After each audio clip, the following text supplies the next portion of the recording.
नौकरानी एक घर के लिए कितनी जरूरी होती है, आइए देखते हैं। अरे बहू, ये देख, सारा साबुन बर्तन में रह गया। ये नौकरानी कोई काम नहीं करती, गंदा काम करके चली जाती है और ढेर सारा पैसा ले जाती है। अरे मम्मी जी, उसने तो साफ किया ही था। मेरे ही हाथ से इस ग्लास में सर्फ गिर गया था। अरे बस कर झूठी, उसे बचाने के लिए सारी जुगत लगा ले, लेकिन मैं तो इसे निकाल कर ही रहूंगी।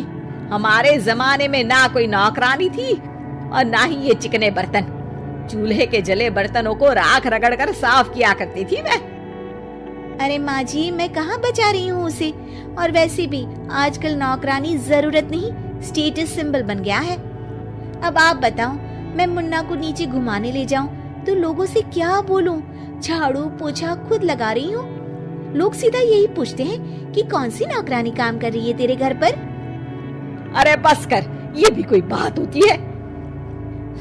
मम्मी जी, आप नहीं समझेंगी। शाम को नौकरानी घर आकर काम कर ही रही होती है कि सास को कहती है, माँ जी, एक बात बोलूं, बुरा न मानना।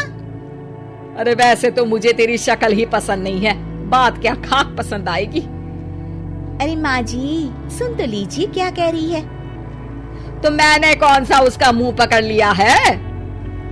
अरे माँ जी, वो लाल साड़ी पहनती हो ना पहना करो। सास का गुस्सा अब तो 7वें आसमान पर होता है। अरे वाह जी वाह, क्यों ना पहना करूं? और तू होती कौन है ये बताने वाली कि मैं क्या पहनूं क्या ना पहनूं? अरे माँ जी, पूरी बात तो सुन लो, वो बोलना क्या चाह रही है। अरे बुरा न मानो आंटी जी। अरे कौन है आंटी? अपनी उम्र देखी है तूने? 2-4 साल ही छोटी होगी मुझसे और मुझे आंटी बोल रही है। बहू सर पर हाथ रख लेती है। अरे अच्छी खासी उम्र दराज हो और आंटी ना बोलूं? मैं तुम्हारी बहू से भी 4 साल छोटी हूँ। क्यों दीदी? बोलती भी क्या, एक तरफ सास यानी पति की माँ, तो दूसरी तरफ नौकरानी जिसके बिना घर का काम नहीं चल सकता। वो दरअसल माँ जी की शादी भी बहुत जल्दी हो गई थी ना। अच्छा ये झगड़ा छोड़ो, ये बताओ तुम माँ जी को लाल साड़ी पहनने से क्यों मना कर रही हो? वो ना, इनकी उम्र की सारी औरतें सोसाइटी में इनके लिए बात करती हैं कि तुम्हारी सास बुढ़ी घोड़ी लाल लगाम है। बहू को ये सुनकर गुस्सा आ जाता है। अरे वाह वाह, कौन बोलता है जी?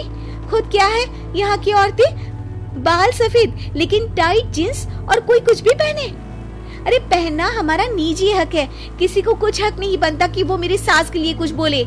मैं आज ही जाकर माँ जी के लिए लाल जींस लेकर आऊंगी, फिर देखो कोई क्या बोलता है। अरे चुप लाल जींस। अरे सुन नौकरानी की बच्ची, जाकर बोल दे उन लोगों से कि उन लोगों की तरह मैं उड़ती नहीं फिरती हूँ घर बार छोड़कर।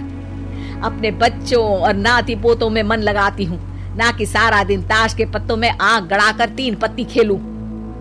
नौकरानी वहां से चली जाती है। वैसे बहू, नौकरानी के क्या फायदे हैं ये तो पता नहीं, लेकिन सबसे अच्छा तो ये कि पता चल जाता है कि कौन किसके लिए क्या बोल रहा है। सोसाइटी में तेरा नौकरानी रखने का इरादा बिल्कुल ठीक था। अगले दिन उन लोगों के घर की बेल बजती है। बहू दरवाजा खोलती है कि सामने कुछ औरतें खड़ी होती हैं। अरे बहू, कहाँ है तेरी सास? बुला जरा। अरे बहन जी, आप सारी एक साथ आइए आइए, कैसे आना हुआ? अरे 3 पत्ते खेलने आई हैं, क्यों खेलोगी? क्यों नहीं, वैसे भी बड़े दिन हो गए, एंटरटेनमेंट हुआ नहीं। बहू जा जाकर पकोड़े तो बना ला। अरे बस करिए, आगे कुछ पीछे कुछ। वैसे तो कहती है कि परिवार पर ध्यान देती है, हमारी तरह 3 पत्तियां नहीं खेलती। हमने कौन सा परिवार छोड़ दिया? सास सक पका जाती है। अब ये किसने कहा? मैं तो कहती हूँ कि मैं भी थोड़ा बाहर निकलूं। आपने ही तो कमला नौकरानी से ये सारी बात की थी। सास और बहू को अब सारी कहानी समझ आ जाती है कि सोसाइटी की औरतें क्यों भड़क रही हैं। माफ करिए आंटी, मैं छोटी हूँ लेकिन फिर भी पहले तो आप लोगों ने माँ की लाल साड़ी का मजाक उड़ाया था ना। हाँ हाँ उड़ाया था, लेकिन उससे पहले तो तुम लोगों ने हमारी जीन्स के बारे में बात की थी। अरे क्यों ना पहने हम जीन्स, तुम्हारे पैसों की थोड़ी ना है। सास और बहू सर पकड़कर बैठ जाती है। देखा बहू, ये खेल कर गई तेरी नौकरानी। यहाँ की बात वहाँ तो वहाँ की बात यहाँ। दोनों किसी तरह औरतों को समझा बुझाकर घर भेजती है और कसम खाती है कि नौकरानी को नौकरानी ही रहने देंगी।